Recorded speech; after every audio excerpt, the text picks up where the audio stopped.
सर्वप्रथम सर्वांना श्री स्वामी समर्थ।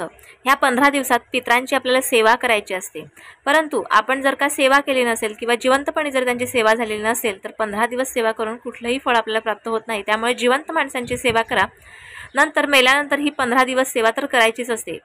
बघा, आपल्याला आपल्या पितरांची सेवा करत असताना ओम पितृदेवाय नमः किंवा पितृस्तोत्र किंवा पितृ अष्टकच म्हणायचं नाही, तर काही सेवा काही उपाय सुद्धा असतात, ते सुद्धा आपल्याला करायचे असतात। आता बऱ्याच घरांमध्ये पितरांचा आशीर्वाद चांगला नसतो, म्हणजे पितृश्राप ज्याला म्हणतो ना ते लागलेलं असतं। म्हणजे कसं, तर एखाद्या घरामध्ये एखादं जोडपं आहे, बऱ्याच वर्षापासून त्यांच्याकडे लग्न झालेलं आहे, पण त्यांच्या पदरात मूल होत नाही, म्हणजे मूल येत नाही त्यांना। दुसरी गोष्ट, त्यांची लहान मुलं जरी असतील तरी पण ती नेहमी घरात रडत असतात किंवा मोठ्यांची सुद्धा नेहमी भांडणं होत असतात। अगदी त्यांच्या घरात त्रस्त असा निघून जातं, वेळ निघून जातो, रोजच त्रास असतो, काहीतरी रोजच भांडणं असतात। असं जर असेल तर तुम्हाला तुमच्या घरात आजारसुद्धा येत असतात, तर अशा काही गोष्टी घडत असतील तर नक्की तुम्हाला पितृदोष आहे। आणि जर का तुमची मुलं नेहमी हसत असतात, तुमच्या घरात सुखसमृद्धी आहे, म्हणजे कधीही पैशाची कमी होत नाही, जे हवं ते तुम्ही करू शकता, तर अशा वेळेला समजायचं की पितृ तुम्हाला भरभरून आशीर्वाद देत असतात। तर आता पितरांचा वास कुठे असतो, तर आपल्या घरात पितरांचा वास हा उंबरठ्यावर असतो। त्यामुळे आपण उंबरठा रोजच्या रोज, आपण जर मटकं भरत असाल मातीचं, तर त्यातलं थोडंसं पाणी घ्यायचं, ते उंबऱ्यावर शिंपडायचं आणि आपला उंबरा क्लीन करून घ्यायचा। आता या पंधरवड्यात आपल्याला पितृंच्या कुठल्या सेवा करता येतील त्या व्यवस्थितपणे ऐकून घ्या।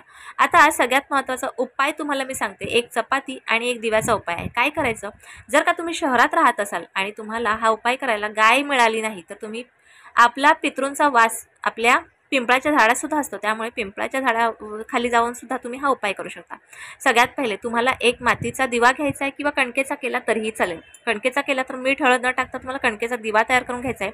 2 वाती मिळून एक वात तयार करायची, त्यात मोहरीचं तेल घालायचं, एक चपाती करून घ्यायची आणि त्या चपातीवर एक गुळाचा थोडासा तुकडा ठेवायचा। आता हे सगळं घेऊन तुम्हाला एखाद्या गायीजवळ जायचं आहे, जिथे कुठे गायगोठा असेल, गायगोठा नसेल तर पिंपळाजवळ जायचं।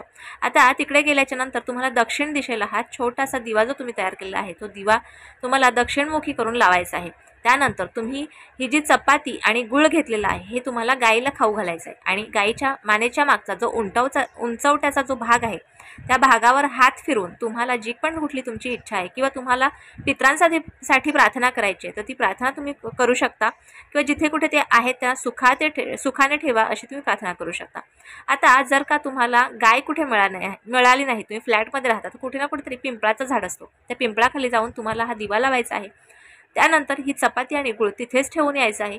ठेवून येत असताना तुम्हाला प्रार्थना करायची आहे, जशी तुम्ही म्हणजे पितरांना सुखी ठेवण्यासाठी, म्हणजे जिकडे कुठे आहे तिकडे व्यवस्थित त्यांना राहू द्यात त्यांच्या योनीत, किंवा तुम्हाला जो पण कुठला प्रॉब्लेम आहे, तो संकट आहे, तो संकट दूर करण्यासाठी तुम्ही ही प्रार्थना करू शकता। आता आपल्याला एवढंच सगळं करायचं आहे का, तर नाही, ह्या 15 दिवसात तुम्हाला दान धर्म सुद्धा करायचा आहे, कारण पितृ बघत असतात की आपल्यासाठी कोण काय दान करतं।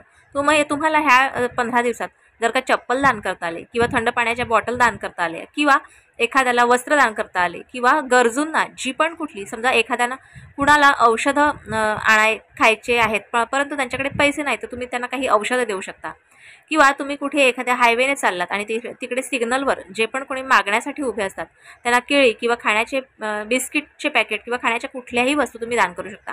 पण ह्या उलट तुम्ही पैसे कधीही दान करू नका, कारण त्या पैशांचा गैरवापर केला जातो। समजा कोणी दारू पित असेल, कोणी गुटखा तंबाखू खात असेल, तर त्यासाठी आपल्या लक्ष्मीचा गैरवापर होतो। त्यामुळे ज्यांना कुणाला काही वस्तू द्यायच्या असतील त्यांना नक्कीच खाण्याच्या वस्तू दान करा, त्यामुळे आपल्यालाही चांगलं आणि खाणाऱ्याचं सुद्धा पोट भरत असतं। पैसे कशासाठी मागावे, तर खाण्यासाठी, परंतु बरेच लोक त्याचा गैरवापर करत असतात। त्यामुळे माझा सांगण्याचा उद्देश तुम्ही समजलात असाल।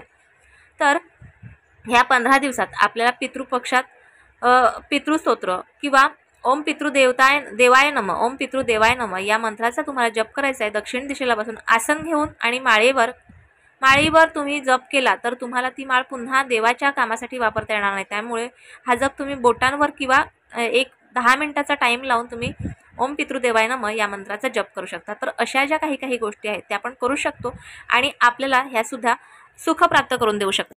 तर आजचे छोटे छोटे उपाय किंवा सेवा तुम्हाला कशा वाटल्या हे तुम्हाला कमेंट बॉक्समध्ये जरूर कळवा। व्हिडिओ आवडल्यास लाईक शेअर सबस्क्राईब मात्र जरूर करा। पुन्हा भेटूया अशाच एका नवीन व्हिडिओसोबत, नवीन विषयासोबत। तोपर्यंत सर्वांना श्री स्वामी समर्थ।